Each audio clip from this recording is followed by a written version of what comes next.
Wala Porap The Link Up, nizere ko meze neza abantu munkurikirana kuri The Link Up show nk'ibisanzwe.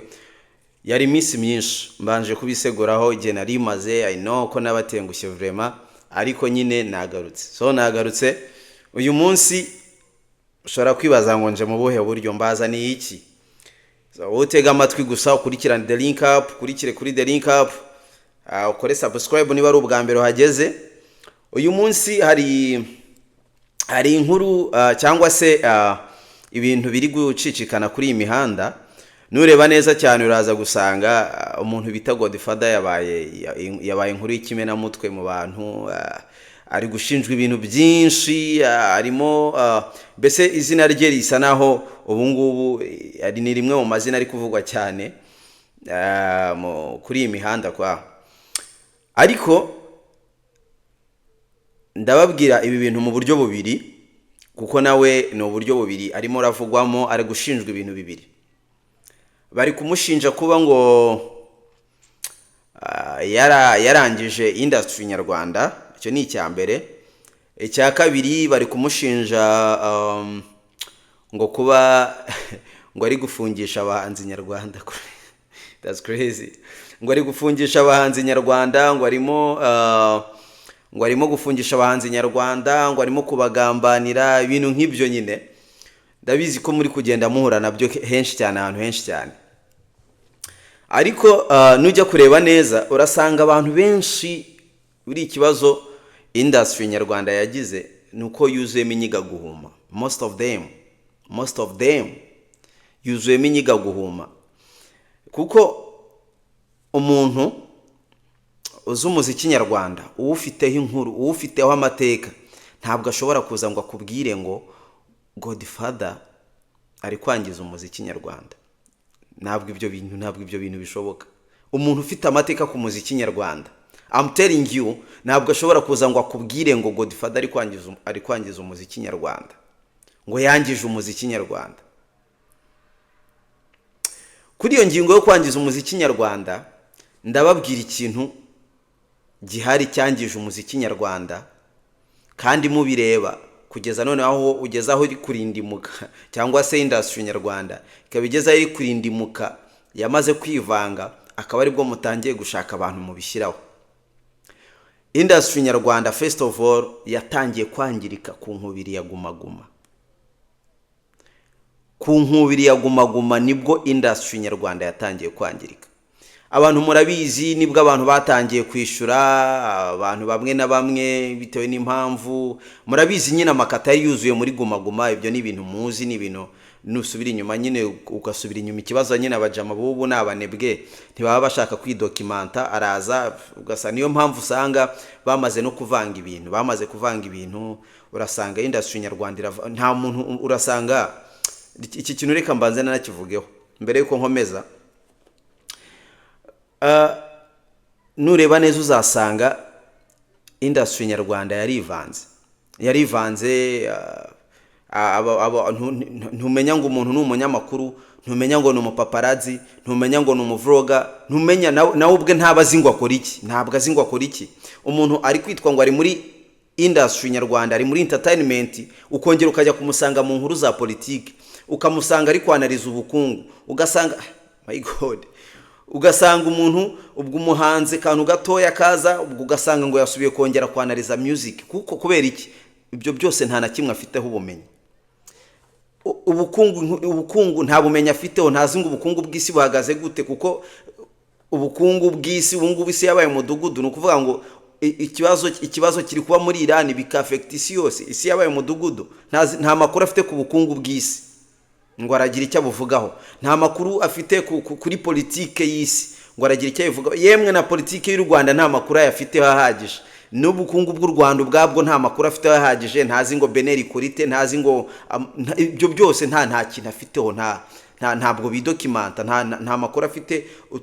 Utuntu ari bwumve ni inkuru ntoya yabaye wenda ku mukozi runaka mu bukungu, kantu gato yakabaye muri economy, ako kana kumve aza kavugeho, hanyuma nibwo nikarangira yongera ashaka indi nkuru kuri politiki, ashaka ikindi kintu avugaho. Hanyuma umuhanzi ni haba kahabaye aga scenario yongera agaruke mu muziki. Ntabwo bazi ngo bari mu biki vraiment. ntabwo wazi ngo bari mu biki, bamaze kuvanga ibintu. Kandi ibyo bintu byatangiye kubaho neza, nureba neza urasanga ibyo bintu byaratangiye kubaho mu nkubiri ya Guma Guma, kuzamura guhera mu nkubiri ya Guma Guma kuzamura nibwo ibyo bintu byatangiye kubaho. Ko nureba neza urasanga mbere wasangaga abanyamakuru ku maradiyo icyo bakoraga yabaga niba ari mu gisata cya siporo ari muri siporo, niba ari muri sekta ya politike ni umunyamakuru wa politike, nta nubwo uzigera umwumva ari gutera komanteri ku muziki, no, kuko nyine icyo nyine ibye ni politike, ari dokumenta kuri politike. Niba ibijyanye n'ubukungu usange nizo nkurakora, ntabwo twagiraga abantu bari buze. Niho haje ba Mwanafunzi bakora documentary zishingiye ku bintu nabo ubumenyi bw'isi muri rusange, ntabwo wumvaga bari gutera komanteri ku bahanzi, no, buri muntu. Icyo gihe rero hari abanyamakuru bari mu gisata cya music bari bahari ba Diddy Park, ba DJ Swim, hari ibo bose sinzi niba munabazi kuko n'abantu n'abajama bakoze ibintu birenze, ba Parkson, nubwo abantu benshi mutabari recognizing, ariko n'abantu bari bafite bari bakoze ibintu birenze mu itangazamakuru bya Atari, sibyo? N'abantu baje bakora ibintu mu itangazamakuru. Icyo gihe na Kensi yari umunyamakuru kandi nawe icyo gihe yabarizwaga muri entertainment. So rero ubu ngubu ibintu byarivanze, like umutipe ntumenya ngo ni umuvloga, ntabwo umenya ngo ntumenya ngo akora ibiki, byarivanze. Kandi ibyo byose byatangiye gupfa ku nkubiri ya Guma Guma. Niho mpamvu uzasanga umupeti ntazi umuhanzi uri munsi ya Dream Boys ntawazi, ugasanga ariko ngo nawe ngo akora ngo ari gukora ngo inkuru ngo kuri music. Abanyamuziki azi ni uguhera kuri The Ben na Tom Close, kuko aribo penetratinze mu bihe bakinjira no muri uyu muziki navuga ngo w'abagenzi. Nibo bantu baba bari bazi, ugasanga ntaza bari munsi yaho. Iyo yarenze aho ngaho ntamenya ngo byakorwaga gute. Ibaze ko usanga abapeti bari gukora intuza, bari gukora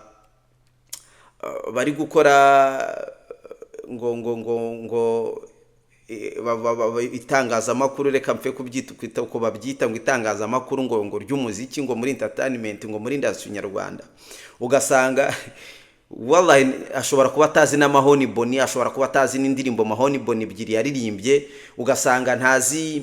Ushobora kumaza ngo Busy Bee the Brain yari muntu ki, nta makuru afite. Ugasanga ntazi ngo Big Dom yari muntu ki, ugasanga ntazi ngo ba Frankie Jo bari bantu ki, nta makuru afite. Ugasanga umuntu ari aho ngaho, come on.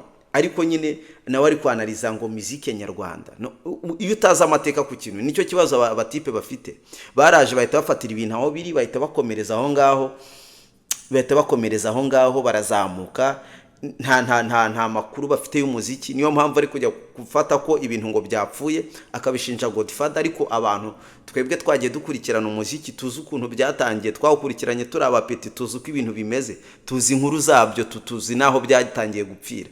Ibintu byapfiriye muri Guma Guma itangira niyo yatangiye kuzambya entertainment nyarwanda. Rero kugira undi muntu gishinja ni ibintu biri crazy, ni ibintu bigaragaza yuko uri umwana muto cyane muri iyi industry, uri umwana muto cyane muri iyi game. I'm telling you, uri umwana muto cyane niba ugifite abantu nguri gushinja kwangirika kwangirika k'umuziki nyarwanda bandi batari Guma Guma. Uri muto cyane muri ibi bintu, irekereraho. Ntuzi basi mucezo bari mu bintu, ntuzi na Family Swad, ntuzi ari ibiki, wihanga, come on. Ariko ni uri kwanariza umuziki, ni uri kwanariza umuziki. Rero icyo nicyo kibazo industry nyarwanda ifite. Ntabwo muzi ngo biravahe bikajyahe, ntabwo muzi abana b'iyi minsi ari kuza ngo nawe ngo yabaye ngo umunyamakuru, ariko ejo ari kuvuga ku muziki, ejo bundi ari kuvuga biri muri Kongo, ejo bundi ari kuvuga imyigaragambyo iri muri Kenya, ejo yongeye yagarutse ku muziki. No, ntabwo ubundi ibyo bintu niho hantu ibintu byapfiriye. Niho hantu ibintu byapfiriye. Mwavangavanze ibintu industry nyarwanda yapfuye kera. So mureke kubishinja umuntu rero dafite ahantu ahuriye nabyo. Icyo yaje akora ni ugucuruza amatiku nyine mu muziki, nkuko namwe mwese, I mean muri industry, nkuko namwe mwese muyacuruza. Nicyo kintu yaje akora. nk'uko namwe mubigenza, sibyo?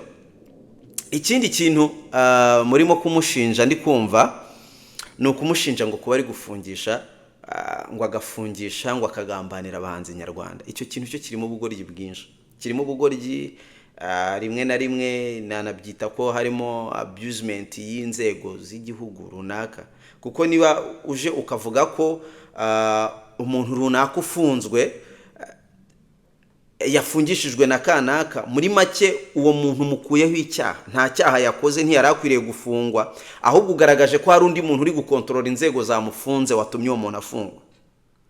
Uri kwa abusing inzego. Ngiye icyo kintu hari ibintu mukora bimwe na bimwe bigize icyaha, ariko sinzi niba wenda n'inzego zibareba zikavuga atahari n'impinja ntabyo bazi ibyo barimo bakabareka, ariko ku ruhande rumwe ni uko abusing inzego, kuko ntabwo ushobora kuza ngo umbwire ngo umuntu kanaka yafashwe n'urwego rw'igihugu rw'ubugenzacyaha agezwa imbere y'amategeko arashinjwa ibyaha ibi n'ibi n'ibi, hanyuma ngo uvuge ngo Godfather. What is Godfather? Godfather ni muntu ki wo kuza, ni muntu ki wo gukontorora inzego z'ubugenzacyaha z'igihugu ku buryo ari gufungisha abantu? Ni muntu ki wo gukontorora ubutabera bw'igihugu ku buryo muri kuvuga ngo umuhanzi kanaka ngo ufunzwe ngo yafungiwe ngo kuko ngo come on, ngo yagambaniwe na kanaka? Ibyo bintu biri crazy. Mugarura ibitekerezo bro, mugarura ibitekerezo. Kubera ko kuvuga ko nta cyaha, ubwo nta cyaha muri make, nta cyaha uwo muntu ari kuzira, ntabwo uwo muntu yari akwiriye gufungwa, ntabwo uwo muntu niba nta cyaha yakoze, niyo mpamvu inzego zamufunze, kuko hari uwabwizibwiye ngo mumfungire uriya muntu. Nicyo muri kumininga. So rero mujye mugerageza ikintu noneho nicyo cya kibazo cyo kubona umuntu mu bintu ukabona umuntu ari intellectuel, ariko kuko ibintu yagiyemo ntazi ko bikorwa, nta makuru yabyo afiteho, nta mateka yabyo, just abifatiraho aho abiboneye n'aho abivugira, ni aho bipfira nyine. Nicyo kiri gutuma abantu muza muvuga ibintu uko mubyumva mukavangavanga ibintu, rimwe na rimwe ugasanga mwana akoremo ibintu by'amafuti. niyo mpamvu muri bantu uri kubona muri iyi industry harimo abantu bari gufungwa bazize kuvuga gusa, kuko ntari kumenya ibyo agiye kuvuga ibyo ari byo, ntazi impamvu agiye kubivuga, ntazi aho agomba kugarukira. Kuko niba watangiye kuvanga entertainment na politike, urasanga nta makuru ufite kuri ibyo byose. Niyo mpamvu uri gusange iyo uri gukora ikintu udafiteho amakuru, rero ugikoreramo amafuti menshi. Wowe uritwa ngo uri muri entertainment, ejo uri kuvuga kuri entertainment, usange naho ubwaho wavuzemo ibifuti, kuko nta makuru ufite kuri entertainment. Ntabwo uzi uko entertainment ikorwa, ntuzi uko umuziki ukorwa, ntuzi nta na kimwe uzi, wisange wakoreyemo amafuti menshi. Nujya muri politike naho nta makuru ufite. Hari abanyamakuru bazi uko itangazamakuru rya politike rikorwa, abo ngabo bafite uko babikora, babigendamo neza. Wowe rero nubijyamo nk'impubuka yose nyine, uraza kwisanga wakoreyemo amafuti. That's why uri kwisanga abapeti nyine bibi, ntazi niba ari abavloga, ntazi niba ari abanyamakuru, ntazi niba ari abapaparazzi. Niyo mpamvu uri kwisanga bari gufungwa mu buryo navuga ngo nabo batazi ngo byagenze ute, kuko ntibazi ibyo bari gukora ibyo ari byo. Niyo mpamvu bari kubikoreramo amafuti menshi. So murekeraho kwa abusing inzego kwa. Ibyo nicyo kintu wenda nge mbisabira, kuko kuvuga yuko umuntu yafungishije umuntu ubugaragaje ko umuntu nta cyaha afite. Inzego zamuhohoteye. So Godfather hari byinshi tudahuza pe, hari byinshi bye ntemera, ariko ntabwo hari ibintu ntajya nkunda. Ntabwo kurimiraho umuntu itaka byo ni ibintu biri crazy. Hari byinshi nemera, hari n'ibyo twagonganiyeho bimwe na bimwe, kandi namwe mubona ahubwo ari byo mwakabaye muza umushinja. Godfather uje ukamushinja kwa abusing amazina y'abastar, icyo kintu cyo rwose twagihurizaho. Afite abusement ku mazina y'abasani, sinzi icyo bikorera, ariko nureba neza ushobora uzasanga hari ukuntu umuntu aza akavuga ku muntu ufite izina rikomeye, akamwabusinga mu buryo runaka kugira ngo namuvuga gutya naza akavuga ko The Ben ari ikigoryi akagerageza kugaragara, uraza kumubona ko ari umuntu ushobora kuba ahura n'uwo muntu we, kuko wafataga The Ben nk'umuntu ukomeye, naza akamuvuga ko ashaka akamunera ku izina, uraza kuvuga ati uyu muntu uko biri kose ntarakomeye, wabona hari ahantu bahurira. Nicyo rero hari igihe umuntu akora biriya bintu mu rwego rwo kugira ngo ahishe intege nke ze mu bintu. Nicyo kintu ngiye ntekereza, icyo kintu rwose uje ukakimushinja ntabwo najya kure yawe, kuko kimwe namwe mwese nyine nibyo mukora, mwabyuzinga abasani, nicyo benshi muri kuzira, mwabyuzinga amazina y'abandi. So nawe ni nkamwe mwese rero, nicyo mukora nukuza mwabyuzinga abantu, imvugo nyandagazi ku mazina yabo y'abastar, nta ibintu bitarimo control. So rero nicyo kibazo gihari, ahubwo wenda mushobora kuba mwamugiriye jalousie kuko wenda ari kubarusha gucuruza muri ayo matiku yanyu, akaba ari kubarusha gucuruza muri ayo matiku yanyu, mukaba mwamugize jalousie, then akaba ari cyo kiri gutuma. Ariko mugerageze murwanye mu bundi buryo nyine bwanyu bw'ayo matiku yanyu, naho uburyo muri kubizanamo byo kwa abusing inzego mukamushinja ibintu bidafite aho bishingiye, byo ni ibintu biri crazy, ni ibintu n'ubusazi cyane. So ikintu cyari kinzanye kuvugaho rero cyane ni icyo ngicyo. Abantu mukurikira The Link Up Show, muri iyi minsi turi kumwe, bafite ibintu byinshi cyane muri iyi minsi, inkuru nyinshi zitandukanye zigiye kujya zongera zigaruka no kuri The Link Up, ibiganiro rimwe na rimwe bitandukanye turi kumwe. Kandi nakagaruka usharing umuntu wawe, nawe mubwira sharing umuntu we. Ikindi nyine ndizera ko muri kumva ko ibintu ari ikosora kuri industry nyarwanda, icyo ni babakosore mu basharing, bafite byinshi byo gukosora muri ibi bintu bakora. Umuntu niba ari umunyamakuru aba umunyamakuru, niba ari umunyamakuru wa politiki aba umunyamakuru wa politiki, niba ari umunyamakuru w'imikino aba umunyamakuru w'imikino, niba ari ku muziki aba ari ku muziki, niba ari umuvloga tumenye ngo abarizwa mu bavloga ye kwita umunyamakuru kandi ari umuvloga. Niba ari paparazzi, kuko paparazzi ntabwo ari umunyamakuru, niba ari paparazzi tumenye ngo ni paparazzi, abarizwa mu mapaparazzi naho ngaho. Ariko bavangura ibintu, nicyo kiri kwica industry nyarwanda. Ibintu biravangavanze, ibintu byabaye agatogo, ntumenya hari ikirayi, ntumenya hari igishyimbo, ntumenya hari umuceri, ibintu biravanze ibintu biri vague.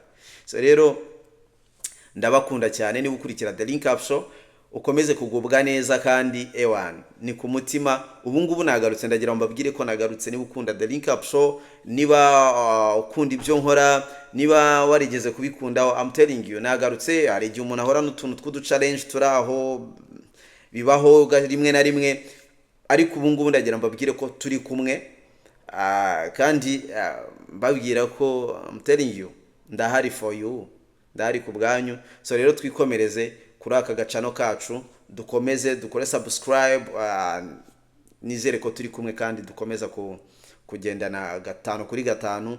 vuba ahangaha ndaje nongera mbatemo ikindi kiganiro bitari kera. Mukomeze kugubwa neza kandi ndabakunda. The Link Up Show iri kumwe namwe, murakoze cyane.